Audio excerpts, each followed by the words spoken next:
Šai telpai mums plānojas vieta divānam, principā uz 3 personām, 2,50 divāns te ieiet, mierīgi pat var stūru divānu uzlikt. Un liela TV siena, varam iet tālāk uz otro stāvu. Otrajā stāvā liela gaiteņu zona, kas ved uz 3 guļamistabām, 2 sanmezgliem, 1 mazais, kā toaletes telpa un liela plaša vannas istaba. Šajā projekta ir 3 guļamistabas saplanotas, 2, vienu var izmantot kā master bedroom, tā saucamo, diezgan lielas, diezgan plašas.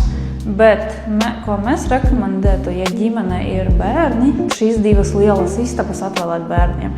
Jo, kā mēs zinām, bērni ļoti daudz laika pavāda savas istabās, nevis kopā ar vecākiem. Ja? Mēs, kā vecāki, guļamistabas vairāk pavadam laikā tieši guļot, ejot.